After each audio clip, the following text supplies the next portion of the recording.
Hello friends, आपका स्वागत है हमारे यूट्यूब चैनल इजी आरपीएससी में। इस वीडियो में हम जेएसए सीरोलॉजी एग्ज़ाम जो कि 2019 में हुआ था उसमें बायोलॉजी के जो भी क्वेश्चन पूछे गए थे उनको इस वीडियो में हम डिस्कस करेंगे। ओके, तो शुरू करते हैं। पहला क्वेश्चन है कि कौन सा अमीनो अम्ल प्रोटीन में नहीं होता है। तो कौन सा अमीनो अम्ल है जो कि प्रोटीन में नहीं पाया जाता है? उसका आंसर है ऑर्निथिन। कौन सा? ऑर्निथिन। नेक्स्ट क्वेश्चन है कि कार्बन की संख्या के आधार पर कार्बोहाइड्रेटों का क्रम है। तो कार्बन की संख्या के आधार पर जो क्रम है वो है, सबसे पहले क्या आएगा? एरिथ्रोस, फिर आएगा जाइलोस, फिर आएगा मेनोस। एरिथ्रोस में कितने कार्बन होते हैं? 4। जाइलोस में कितने कार्बन होता है? 5। और मेनोस में कितने कार्बन होते हैं? 6। Erythrose, xylose and mannose. Okay, next question है कि क्रेब्स हेंसेलेट साइकिल कहाँ चलता है? तो क्रेब्स हेंसेलेट साइकिल चलता है लीवर में। कहाँ चलता है? लीवर में। ओके, नेक्स्ट क्वेश्चन है कि मैमल्स में क्रेब साइकिल के कौन से बाई प्रोडक्ट से आर्जिनिन अमीनो एसिड का निर्माण होता है? मैमल होते हैं ना, उनमें क्रेब साइकिल का कौन सा बाई प्रोडक्ट है जिससे कि आर्जिनिन अमीनो एसिड का निर्माण होता है? तो वो बाई प्रोडक्ट है अल्फा कीटो ग्लूट्रेट। कौन सा है? अल्फा कीटो ग्लूट्रेट के से आर्जिनिन अमीनो एसिड का निर्माण होता है। ओके, नेक्स्ट क्वेश्चन है कि हैमबर्गर प्रक्रिया संबंधित है। तो हैमबर्गर प्रक्रिया किससे संबंधित है? वो संबंधित है क्लोराइड शिफ्ट से। किससे? क्लोराइड शिफ्ट से संबंधित है हैमबर्गर प्रक्रिया। ओके, नेक्स्ट क्वेश्चन है कि पेलेग्रा रोग किस विटामिन की कमी से होता है? तो पेलेग्रा रोग होता है नियासिन विटामिन की कमी से। कौन से विटामिन? नियासिन विटामिन की कमी से रोग होता है पेलेग्रा। ओके, नेक्स्ट क्वेश्चन है कि पॉजिटिव विडाल टेस्ट किसके संक्रमण को दर्शाता है? अगर विडाल टेस्ट पॉजिटिव आ जाए तो इसका मतलब क्या है कि किस चीज़ का संक्रमण है? तो वो है साल्मोनेला टाइफी का संक्रमण है। और उसमें रोग कौन सा है? टाइफाइड रोग है। तो पॉजिटिव विडाल टेस्ट किसको दर्शाता है? वो दर्शाता है टाइफाइड रोग को। ओके, नेक्स्ट क्वेश्चन है कि आंसू तथा लार में पाई जाने वाली एंटीबॉडी कौन सी है? आंसू और लार में कौन सी एंटीबॉडी पाई जाती है? वो है आईजीए। आईजीए एंटीबॉडी है, वो आंसू और लार में पाई जाती है। नेक्स्ट क्वेश्चन है कि डबल स्टैंडर्ड डीएनए में नेगेटिव सुपर कॉइलिंग को रिमूव करता है। तो डबल स्टैंडर्ड डीएनए में नेगेटिव सुपर कॉइलिंग को कौन सा जो है एंजाइम वो रिमूव करता है? वो है topoisomerase second. Double standard DNA में नेगेटिव सुपर कॉइलिंग को रिमूव करता है topoisomerase second. Okay, next question है कि एनएरोबिक रेस्पिरेशन यानी कि अवायवीय श्वसन में श्वसन गुणांक कितना होता है? तो एनएरोबिक रेस्पिरेशन में श्वसन गुणांक होता है कितना? अनंत। कितना होता है? अनंत होता है। तो श्वसन गुणांक होता क्या है? श्वसन गुणांक का मतलब होता है कि कितनी CO2 रिलीज हुई अपन कितनी ऑक्सीजन प्रयुक्त हुई। तो जो अवायवीय श्वसन होता है उसमें ऑक्सीजन प्रयुक्त होती नहीं है, तो ऑक्सीजन कितने हो गए? 0। तो किसी भी संख्या में 0 का भाग देने पर क्या आता है? अनंत। तो एनएरोबिक रेस्पिरेशन होता है, उसका श्वसन गुणांक यानी कि RQ वैल्यू कितनी होती है? अनंत होती है। ओके, नेक्स्ट क्वेश्चन है कि ऐसे दो अमीनो एसिडों के नाम बताइए जो एक ही कोडोन से कोडित होते हैं। तो ऐसे दो अमीनो एसिड जो कि एक ही कोडोन द्वारा कोडित होते हैं वो है मिथ्योनिन एंड ट्रिप्टोफैन। मिथ्योनिन और ट्रिप्टोफैन दोनों कौन से किससे कोडित होते हैं? वो होते हैं AUG। मिथ्योनिन और ट्रिप्टोफैन दोनों जो ये कोडोन है वो AUG कोडोन से ही कोडित होते हैं। अगर AUG ओके, नेक्स्ट क्वेश्चन है कि ट्राइसोमी 13 यानी कि 13वें गुणसूत्र में ट्राइसोमी से कौन सा रोग होता है? तो 13वें गुणसूत्र में ट्राइसोमी से होता है पटाउ सिंड्रोम। कौन सा सिंड्रोम होता है? Patau syndrome. तो ट्राइसोमी 13 से कौन सा सिंड्रोम होता है? वो होता है Patau syndrome. Okay, next question है कि किस जीव में genetic material double standard RNA पाया जाता है? तो डबल स्टैंडर्ड RNA किस में पाया जाता है? वो पाया जाता है रियो वायरस में। किस में पाया जाता है? रियो वायरस में genetic material double standard RNA होता है। ओके, नेक्स्ट क्वेश्चन है कि very long fatty acid chain का ऑक्सीडेशन किस कोशिकांग में होता है? तो फैटी एसिड होता है ना, उसका ऑक्सीडेशन कहाँ होता है? वो होता है पेरोक्सीसोम में। कहाँ होता है? पेरोक्सीसोम में होता है फैटी एसिड का ऑक्सीडेशन। ओके, नेक्स्ट क्वेश्चन है कि जीवित जीवाश्म में कुछ एग्जाम्पल दिए हुए थे, उसमें से पूछा था कि जीवित जीवाश्म कौन है? कुछ ऑप्शन दिए थे, उसमें से पूछा था जीवित जीवाश्म कौन है? तो जीवित जीवाश्म होता है लिम्युलस, किंग क्रैब, वो एक ऑर्थ्रोपोड है, ये जीवित जीवाश्म है। जीवित जीवाश्म का मतलब होता है ऐसे जीव जिनमें उनकी उत्पत्ति से लेकर अभी तक कोई परिवर्तन नहीं हुआ, ऐसे जीव ही क्या कहलाते हैं? जीवित जीवाश्म। ओके, तो जीवित जीवाश्म का एग्जाम्पल है लिम्युलस या king crab. Okay, next question है कि कुछ एनिमल दिए हुए हैं वो और वो कौन से फाइलम से संबंधित है ये बताना है, ठीक है। तो सीफर क्या होता है? एक सिलेंट्रेट होता है। तो सीफर एक सिलेंट्रेट होता है। ओके, नेक्स्ट है कि सी स्टार यानी कि तारा तारा मछली सी स्टार होता है इकाइनोडर्मेटा, क्या होता है इकाइनोडर्मेटा। नेक्स्ट है कि सी माउस, सी माउस क्या होता है एक एनेलिड होता है, क्या होता है एनेलिडा। जेलीफिश, जेलीफिश क्या है सिलेंट्रेट है, जेलीफिश का दूसरा नाम क्या है ऑरेलिया, ठीक है। जेलीफिश क्या है एक सिलेंट्रेट है। ओके नेक्स्ट क्वेश्चन है कि डेविल फिश, डेविल फिश क्या होती है, डेविल फिश एक कार्टिलेजिनस फिश होती है, फिशीज में ही आती है। Okay silver fish, silver fish है ना, नाम में तो फिश है लेकिन ये फिश नहीं होती, मछली नहीं होती। सिल्वर फिश क्या है एक ऑर्थोपोड है। ओके जैसे कि जेली फिश, सिल्वर फिश, इनके नाम में फिश है लेकिन ये फिशीज नहीं हो, ये फिश नहीं है। जेली फिश तो क्या होती है सिलेंट्रेड होती है, सिल्वर फिश क्या है एक ऑर्थोपोड है। ओके नेक्स्ट क्वेश्चन, नेक्स्ट है कि यूग्लिना, ट्रिपेनोसोमा, एल्डिफियम ये सब क्या है प्रोटोजोआ है। यूग्लिना, ट्रिपेनोसोमा, एल्डिफियम ये सब है प्रोटोजोआ। ओके नेक्स्ट क्वेश्चन है कि अफ्रीका में दलदले पानी में पाई जाने वाली मछली, इसके फिन्स फिलामेंटस होते हैं, ठीक है। अफ्रीका होते हैं उसमें दलदले पानी में कौन सी मछली पाई जाती है, वो पाई जाती है प्रोटोप्टेरस। कौन सी, प्रोटोप्टेरस मछली है, अफ्रीका में दलदले पानी में पाई जाती है और इसके फिन्स क्या होते हैं फिलामेंटस होते हैं। ओके नेक्स्ट क्वेश्चन है कि कुछ ऑर्गेनिज्म दिए हुए उनके साइंटिफिक नाम क्या है वो बताना है, ठीक है। मनुष्य, मनुष्य का साइंटिफिक नाम है होमो सेपियंस। मधुमक्खी का साइंटिफिक नाम है एपिस इंडिका। कबूतर का है कोलंबा लिविया। तिलचट्टे का है पेरिप्लेनेटा अमेरिकाना, ठीक है। मनुष्य का साइंटिफिक नेम है होमो सेपियंस, मधुमक्खी का है एपिस इंडिका, कबूतर का है कोलंबा लिविया, तिलचट्टे का है पेरिप्लेनेटा अमेरिकाना। ओके नेक्स्ट क्वेश्चन है कि विसरल ऑर्गन में पाई जाने वाली स्पिंडल शेप्ड अनब्रांच्ड अनैच्छिक मसल कौन सी है। विसरल ऑर्गन यानी कि आंतरांगों में पाई जाने वाली स्पिंडल शेप अनब्रांच्ड अनैच्छिक मसल है वो है स्मूथ मसल। कौन सी है smooth muscle. Okay next question है कि ह्यूमन रिप्रोडक्टिव सिस्टम में एसेसरी सेक्स डक्ट यानी कि सहायक लैंगिक नलिका कौन सी है। तो ह्यूमन रिप्रोडक्टिव सिस्टम में सहायक लैंगिक नलिका वो है वास डिफरेंस, ये भी सहायक लैंगिक नलिका है। ओविडक्ट ये भी सहायक लैंगिक नलिका है। एपिडिडाइमिस यानी कि अधिवृषण ये भी सहायक लैंगिक नलिका है। लेकिन जो सेमिनिफेरस ट्यूब्यूल है वो एक सहायक लैंगिक नलिका नहीं है। सेमिनिफेरस ट्यूब्यूल है वो सहायक लैंगिक नलिका नहीं है। ओके नेक्स्ट क्वेश्चन है कि टर्शरी एग मेम्ब्रेन के एग्जाम्पल है। तो टर्शरी एग मेम्ब्रेन के एग्जाम्पल क्या क्या है, एल्बुमिन लेयर ये टर्शरी एग मेम्ब्रेन है। चलेजा ये भी एक प्रकार की टर्शरी एग मेम्ब्रेन है। ओके तो टर्शरी एग मेम्ब्रेन के एग्जाम्पल क्या क्या है, albumin layer and चलेजा। Okay next question है कि जो फर्टिलाइजिन है, फर्टिलाइजिन कहाँ पर पाया जाता है, वो पाया जाता है ओवम की सेल मेम्ब्रेन पर, और जबकि एंटी फर्टिलाइजिन कहाँ पाया जाता है, वो स्पर्म की सेल मेम्ब्रेन पर। फर्टिलाइजिन तो ओवम की सेल मेम्ब्रेन पर और एंटी फर्टिलाइजिन पाया जाता है स्पर्म की सेल मेम्ब्रेन पर। ओके नेक्स्ट क्वेश्चन है कि मनुष्य में होने वाला एक एसटीडी जो कि यूनिफ्लैजिलेटेड प्रोटोजोआ द्वारा होता है। तो मनुष्य में होने वाला एक एसटीडी यानी कि सेक्सुअल ट्रांसमिटेड डिजीज़ वो जो कि यूनिफ्लैजिलेटेड प्रोटोजोआ द्वारा होता है वो है ट्राइकोमोनियासिस। क्या है, ट्राइकोमोनियासिस। नेक्स्ट है कि वह आइसलैंड जिस पर चार्ल्स डार्विन ने फिंचेस के जैव विकास का अध्ययन किया, तो वह आइसलैंड कौन सा है जिस पर कि चार्ल्स डार्विन ने फिंच के विकास का अध्ययन किया, वो आइलैंड था गैलापागोस द्वीप। कौन सा था, गैलापागोस द्वीप। ओके नेक्स्ट क्वेश्चन है कि आर्कियोप्टेरिक्स का पहला जीवाश्म मिला था।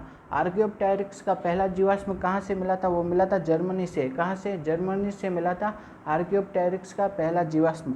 ओके नेक्स्ट क्वेश्चन है कि सबसे मूल्यवान मोती कौन सा है। तो सबसे मूल्यवान मोती है वो है पिंक टाडा। कौन सा है, पिंक टाडा। सबसे मूल्यवान मोती है pink Tada. Okay next question है कि वह हार्मोन जो कि रीनल फिल्ट्रेट से कैल्शियम आयन का अवशोषण को बढ़ाता है, वह हार्मोन कौन सा है जो कि रीनल फिल्ट्रेट से कैल्शियम आयन के अवशोषण को बढ़ाता है, वह हार्मोन है पैराथार्मोन। कौन सा है, parathormone hormone. Okay next question है कि कौन सी संरचना तंत्रिका कोशिका में पाई जाती है, यानी कि नर्व सेल में कौन सी संरचना पाई जाती है। स्वान सेल है वो नर्व सेल में पाई जाती है। नीजल ग्रैन्यूल है वो भी नर्व सेल में पाया जाता है। डेंड्राइट्स है वो भी नर्व सेल में पाया जाता है। लेकिन जो पेनेट सेल होती है ना वो नर्व सेल में नहीं पाई जाती है। Schwann cell, Nissl granules, dendrites ये सब नर्व सेल में पाए जाते हैं, लेकिन जो पेनेट सेल है वो नर्व सेल में यानी कि तंत्रिका कोशिका में नहीं पाई जाती। ओके नेक्स्ट क्वेश्चन है कि मस्तिष्क के किस भाग में श्वसन केंद्र यानी कि रेस्पिरेटरी सेंटर उपस्थित होता है। श्वसन केंद्र या रेस्पिरेटरी सेंटर कहाँ पे उपस्थित होता है? वो उपस्थित होता है मेडुला ओब्लांगेटा में। कहाँ होता है? मेडुला ओब्लांगेटा में श्वसन केंद्र या रेस्पिरेटरी सेंटर उपस्थित होता है। ओके, नेक्स्ट क्वेश्चन है कि ह्यूमन ब्रेन के प्रमस्तिष्क यानी कि सेरिब्रम का भाग है, तो ह्यूमन ब्रेन के जो सेरिब्रम के भाग कौन कौन से हैं? इंसुला सेरिब्रम का भाग है, फ्रंटल लोब ये भी सेरिब्रम का भाग है, lateral central cerebrum sulcus, lateral cerebral sulcus ये भी है ना किसका भाग है? सेरिब्रम का भाग है। लेकिन जो टेक्टम होता है वो सेरिब्रम का भाग नहीं होता है। Insula, frontal lobe, lateral cerebral sulcus ये सब है ना सेरिब्रम के भाग है, टेक्टम सेरिब्रम का भाग नहीं है। नेक्स्ट क्वेश्चन है कि मैमल्स में बाहर से अंदर की ओर ईयर ऑसिकल का क्रम, सबसे पहले बाहर वाली, फिर बीच वाली और सबसे लास्ट में अंदर वाली। तो सबसे बाहर कौन सी है ईयर ऑसिकल? वो है मैलियस, बीच में है इनकस और सबसे अंदर है स्टेपिस। कौन से? सबसे बाहर है मैलियस, फिर इनकस, फिर स्टेपिस। ओके, नेक्स्ट क्वेश्चन है कि एमनियोटा ग्रुप के जंतु कौन से हैं? तो एमनियोटा ग्रुप के जंतु है रेप्टाइल्स, बर्ड्स और मैमल्स। एमनियोटा ग्रुप में जंतु कौन कौन से आते हैं? वो आते हैं रेप्टाइल्स, बर्ड्स और मैमल्स। ओके, जब और एन एमनियोटा में कौन कौन से आते हैं? एन एमनियोटा में आते हैं एम्फीबिया और फिश। कौन आते हैं? एम्फीबिया और फिश, ये एन एमनियोटा में आते हैं। और जबकि एमनियोटा में आते हैं रेप्टाइल्स, बर्ड्स और मैमल्स, रेप्टाइल्स, बर्ड्स और मैमल्स।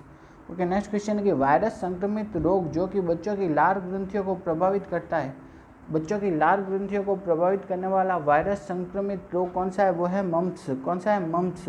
ओके, नेक्स्ट क्वेश्चन है कि एमनियोटा होता है ना, एमनियोटा में ऐसे जंतु आते हैं जो कि अपने अंडे कहाँ पे देते हैं? स्थल पर, लैंड पर देते हैं। ठीक है, एमनियोटा में वो आते हैं जो कि अपने अंडे लैंड यानी स्थल पर देते हैं। ठीक, जैसे कि आगे रेप्टाइल्स, एविज, मैमल्स ये सब। ठीक है, दूसरे एन एमनियोटा में वो आते हैं जो कि अपने अंडे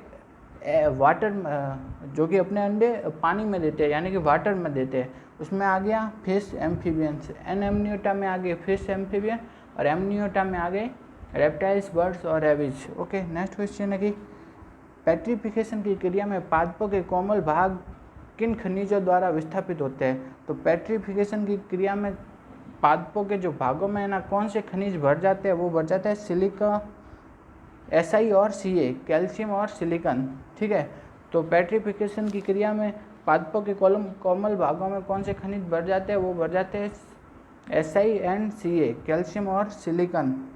ओके, नेक्स्ट क्वेश्चन है कि अम्लीय वर्षा का कारण क्या है? तो अम्लीय वर्षा का कारण है SO2 प्लस NO2। ठीक है, तो SO2 पानी के साथ मिलकर के क्या बना देता है? H2SO4 बना देता है, और NO2 पानी के साथ मिलकर बना देता है HNO3। और जब ये बारिश होती है तो ये बारिश के साथ नीचे धरती पे आ जाते हैं, इसको ही क्या कहा जाता है? अम्ल वर्षा। ठीक है, इकोसिस्टम शब्द किसने दिया था? इकोसिस्टम शब्द दिया था टेंसले ने। किसने दिया था? टेंसले। नेक्स्ट क्वेश्चन है कि सनकन स्टोमेटा और बहुस्तरीय अधिचर्म किन पादपों में पाई जाती है? सनकन स्टोमेटा और बहुस्तरीय अधिचर्म ये पाई जाती है मरुद्भिद पादपों में। और जो ऑप्शन थे उसमें से मरुद्भिद पादप कौन सा था? नीरियम। ओके, तो सनकन स्टोमेटा और बहुस्तरीय अधिचर्म पाई जाती है मरुद्भिद पादपों में। ओके, नेक्स्ट क्वेश्चन है कि प्लांट प्रोपेग्यूल का किसी नए एरिया में सक्सेसफुल इस्टेब्लिशमेंट क्या कहलाता है? तो प्लांट प्रोपेग्यूल का नए एरिया में सक्सेसफुल इस्टेब्लिशमेंट कहलाता है इकेसिस। क्या कहलाता है? इकेसिस। नेक्स्ट क्वेश्चन है कि cDNA का निर्माण होता है। cDNA का मतलब होता है कॉम्प्लीमेंट्री DNA। क्या होता है? Complementary DNA। और कॉम्प्लीमेंट्री DNA का निर्माण किससे होता है? mRNA से। mRNA से जिस DNA का निर्माण होता है वो क्या कहलाता है? cDNA या कॉम्प्लीमेंट्री DNA। नेक्स्ट क्वेश्चन है कि स्पेसिफिक DNA सीक्वेंस की पहचान करता है। तो स्पेसिफिक DNA सीक्वेंस की पहचान कौन करता है? वो करता है restriction endonuclease enzyme. Restriction endonuclease enzyme होता है, उसका काम क्या होता है कि वो DNA को स्पेसिफिक स्थान से क्या करता है? कट करता है। ठीक है, तो वो स्पेसिफिक DNA की सीक्वेंस की पहचान करता है restriction endonuclease enzyme. Okay, next question है कि ह्यूमुलिन है। ह्यूमुलिन क्या होता है? Human insulin. ह्यूमन इंसुलिन को क्या कहा जाता है? ह्यूमुलिन। ओके, नेक्स्ट क्वेश्चन है कि ट्रांसजेनिक प्लांट उत्पन्न होते हैं। ट्रांसजेनिक प्लांट कैसे उत्पन्न होते हैं? वो जीन ट्रांसफर द्वारा। किसके द्वारा? जीन ट्रांसफर द्वारा। किसी बाहरी जीव का जीन लेकर के किसी दूसरे जीव में डाल देते हैं, जीन का ट्रांसफ़र कर देते हैं, जिसके द्वारा ही कौन से जीव की उत्पत्ति होती है, वो होती है ट्रांसजेनिक जीवों की। ओके, नेक्स्ट क्वेश्चन है कि बैक्टीरियोफेज के माध्यम से एक बैक्टीरिया के डीएनए को दूसरे बैक्टीरिया में ट्रांसफ़र करना एवं ग्राही जीवाणु के डीएनए का होस्ट डीएनए में इनकॉर्पोरेशन करना, ये क्या कहलाता है? ट्रांसडक्शन। क्या कहलाता है? ट्रांसडक्शन। बैक्टीरियोफेज के माध्यम से एक बैक्टीरिया के डीएनए को दूसरे बैक्टीरिया में ट्रांसफ़र करना क्या कहलाता है? ट्रांसडक्शन। ओके, नेक्स्ट क्वेश्चन है कि ईसबगोल जो कि कब्ज की दवा है, ओके, किस पादप के सीड हस्क यानी कि बीज की छीलन से मिलती है? तो ईसबगोल का उपयोग किस में किया जाता है? कब्ज की दवा के रूप में किया जाता है, ठीक है। और ईसबगोल कौन से पादप के बीज की छीलन से मिलती है? तो ईसबगोल मिलती है प्लेंटेगो ओवेटा। किससे मिलता है ईसबगोल? प्लेंटेगो ओवेटा पादप से मिलता है। ईसबगोल किससे मिलता है? ये याद रखना है कि प्लेंटेगो ओवेटा नाम के पादप से मिलता है ईसबगोल। ओके, नेक्स्ट क्वेश्चन है कि रिक्शिया की जलीय स्पीसीज है, तो रिक्शिया की जो जलीय जाति है वो है रिक्शिया फ्लुएंटिस। क्या है? रिक्शिया फ्लुएंटिस रिक्शिया की एक जलीय जाति है। ओके, नेक्स्ट क्वेश्चन है कि वॉल्वॉक्स कॉलोनी की प्रत्येक कोशिका की संरचना किसके समान होती है? तो वॉल्वॉक्स कॉलोनी की प्रत्येक कोशिका की संरचना होती है क्लेमाइडोमोनास के समान। किसके समान? क्लेमाइडोमोनास के समान होती है वॉल्वॉक्स कॉलोनी की प्रत्येक कोशिका की संरचना। ओके, नेक्स्ट क्वेश्चन है कि राइजॉइड्स यानी कि मूलाभास एंड स्केल्स पाए जाते हैं। राइजॉइड्स एंड स्केल्स किस में पाए जाते हैं? वो पाए जाते हैं ब्रायोफाइट में। किस में? ब्रायोफाइट में। राइजॉइड्स यानी मूलाभास एंड स्केल्स पाए जाते हैं ब्रायोफाइट में। ओके, नेक्स्ट क्वेश्चन है कि मेरिस्टेम शब्द किसने दिया था? तो मेरिस्टेम यानी कि विभज्योतक शब्द किसने दिया था? वो दिया था कार्ल नेगेली ने। किसने दिया था? कार्ल नेगेली ने मेरिस्टेम शब्द दिया था। नेक्स्ट है कि ग्रामीनी फैमिली के पादपों में प्रोटीन मेनली पाया जाता है। तो ग्रामीनी फैमिली होते हैं ना, उसके पादपों में प्रोटीन में मुख्यतः कहाँ पर पाया जाता है? वो पाया जाता है एल्यूरॉन लेयर में। कहाँ पाया जाता है? एल्यूरॉन लेयर में पाया जाता है। ग्रामीनी फैमिली के पादपों में प्रोटीन मुख्यतः कहाँ पाया जाता है? वो पाया जाता है एल्यूरॉन लेयर में। ओके, नेक्स्ट क्वेश्चन है कि वेलामेन स्पंजी टिश्यू है जो कि पादपों में पाया जाता है। वेलामेन टिश्यू कौन से पादपों में पाया जाता है? वो पाया जाता है अधिपादपों में यानी कि एपीफाइट प्लांट्स में। वेलामेन टिश्यू कौन से पादपों में पाया जाता है? वो पाया जाता है अधिपादपों में, या उसे एपीफाइट बोलते हैं। एपीफाइट या अधिपादपों में पाया जाता है velamen tissue. Okay, next question है कि नागफनी यानी कि ओपेंशिया में प्रकाश संश्लेषण का कार्य कौन करता है? तो प्रकाश संश्लेषण का कार्य करता है, वो करता है फाइलोक्लाइड। कौन करता है? फाइलोक्लाइड। नागफनी या ओपेंशिया में प्रकाश संश्लेषण का कार्य करता है फाइलोक्लाइड। नागफनी का जो तना होता है ना, वो हरा होकर प्रकाश संश्लेषी हो जाता है, उसको ही क्या कहा जाता है? फाइलोक्लाइड कहा जाता है। ओके, तो नागफनी में प्रकाश संश्लेषण का कार्य करता है फाइलोक्लाइड। नेक्स्ट क्वेश्चन है कि एडवेंटिशियस रूट विकसित होती है। अपस्थानिक रूट किससे विकसित होती है? रेडिकल के अलावा किसी भी अन्य भाग से अगर रूट की उत्पत्ति होती है ना, तो उसे क्या कहते हैं? अपस्थानिक या एडवेंटिशियस रूट। अगर रेडिकल है मूलांकुर, उसके अलावा अन्य पादप के अन्य किसी भी भाग से है ना रूट की उत्पत्ति हो जाए तो उसे क्या कहा जाएगा? एडवेंटिशियस या अपस्थानिक रूट। ओके, नेक्स्ट क्वेश्चन है कि टाइलोसिस में पेरेन्काइमेटस सेल कहाँ से प्रवेश करती है? तो टाइलोसिस में जो पेरेन्काइमेटस सेल है ना, वो प्रवेश करती है किसके द्वारा? पिट्स यानी कि गर्त के द्वारा। टाइलोसिस में जो पेरेन्काइमेटस सेल किसके द्वारा प्रवेश करती है? वो करती है पिट्स या गर्त के द्वारा प्रवेश करती है। नेक्स्ट क्वेश्चन है कि कॉर्टिकल बंडल पाए जाते हैं। तो कॉर्टिकल बंडल ऑप्शन में थे ना, उसमें किसमें से? निक्टेंथिस। किस में पाया जाता है? निक्टेंथिस में। कॉर्टिकल बंडल पाए जाते हैं निक्टेंथिस में। ओके, नेक्स्ट क्वेश्चन है कि डाइकोट तने में प्राइमरी जाइलम व प्राइमरी फ्लोएम के बीच पाई जाने वाली कैम्बियम। तो डाइकोट का जो तना होता है उसमें प्राइमरी जाइलम और है ना प्राइमरी फ्लोएम, ये है, इनके बीच में जो कैम्बियम पाई जाती है उसको क्या कहते हैं? उसको कहते हैं इंट्राफेसिकुलर कैम्बियम। क्या कहा जाता है? Intrafascicular cambium. Primary xylem and primary phloem के बीच में पाई जाने वाली cambium intrafascicular cambium. Okay, next question है कि बार्क यानी कि छाल में क्या क्या आते हैं? तो पेरिडम छाल में आती है, कॉर कैम्बियम ये भी छाल में आती है, सेकेंडरी फ्लोएम ये भी बार्क में आता है, लेकिन जो सेकेंडरी जाइलम होता है ना वो बार्क में नहीं आता। बार्क के अंदर सेकेंडरी जाइलम कभी नहीं आता, ठीक है। तो बार्क में कौन कौन आता है? Periderm, cork cambium, secondary phloem वगैरह ये सब आते हैं, लेकिन सेकेंडरी जाइलम बार्क में कभी नहीं आता है। नेक्स्ट क्वेश्चन है कि ऑस्मोटिक प्रेशर सबसे अधिकतम किस में होता है, वो होता है हेलोफाइट यानी कि लवणोद्भिद पादपों में। ऑस्मोटिक प्रेशर अधिकतम होता है हेलोफाइट यानी लवणोद्भिद पादपों में। ऑस्मोटिक प्रेशर अधिकतम होता है हेलोफाइट्स में। ओके, नेक्स्ट क्वेश्चन है कि क्रेंच एनाटॉमी पाई जाती है, तो क्रेंच एनाटॉमी किस में पाई जाती है, सी फॉर प्लांट्स में। किस में, सी फॉर प्लांट्स में क्रेंच एनाटॉमी पाई जाती है। नेक्स्ट क्वेश्चन है कि श्वसन गुणांक यानी कि रेस्पिरेटरी क्वोशेंट आर क्यू का मान है ना 1 से कम किसका होता है, तो आर क्यू का मान 1 से कम होता है वसा का, लिपिड का। आर क्यू का मान 1 से कम किसका होता है, लिपिड का। अगर आर क्यू का मान अपन को बोले 1 किसका होता है, 1 होता है कार्बोहाइड्रेट का, 1 से कम किसका होता है, वसा का। ठीक है, नेक्स्ट क्वेश्चन है कि कोशिका की यूनिवर्सल एनर्जी करेंसी कौन सी है, तो यूनिवर्सल एनर्जी करेंसी है एटीपी। कौन सी है, एटीपी।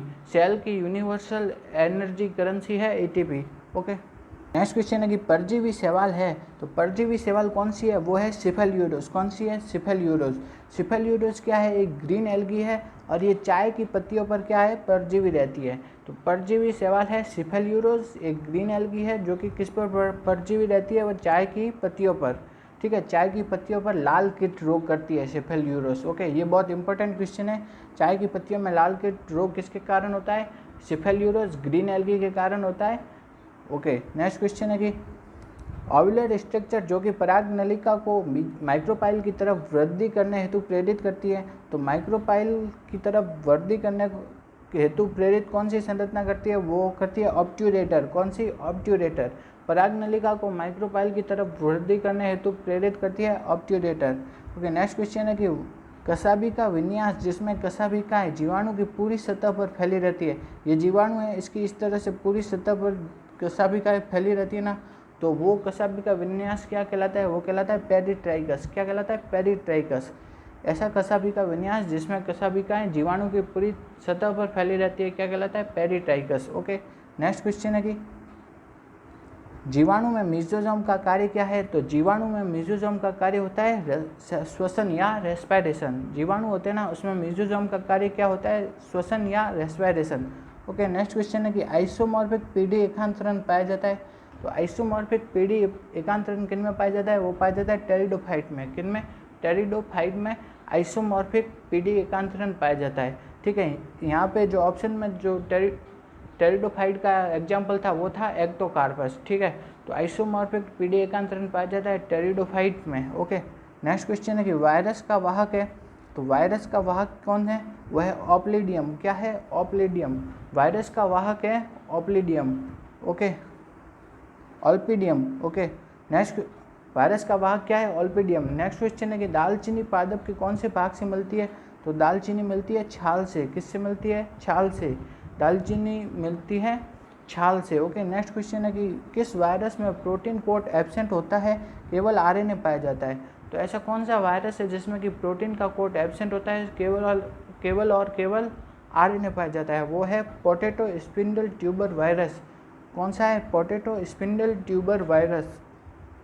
नेक्स्ट क्वेश्चन है कि वायरस फ्री प्लांट प्राप्त होते हैं, तो वायरस फ्री प्लांट प्राप्त करना होना अपन को, तो वो किससे प्राप्त करते हैं, वो एपिकल मेरिस्टेम का कल्चर कराने पर ही वायरस फ्री प्लांट प्राप्त होते हैं। शीर्ष विभज्य तक उसका कल्चर कराते हैं ना, तभी क्या वायरस रहित पादप प्राप्त होते हैं। अगर आपको हमारा ये वीडियो अच्छा लगा तो वीडियो को लाइक कीजिए और हमारे YouTube चैनल को सब्सक्राइब कीजिए। Thank you.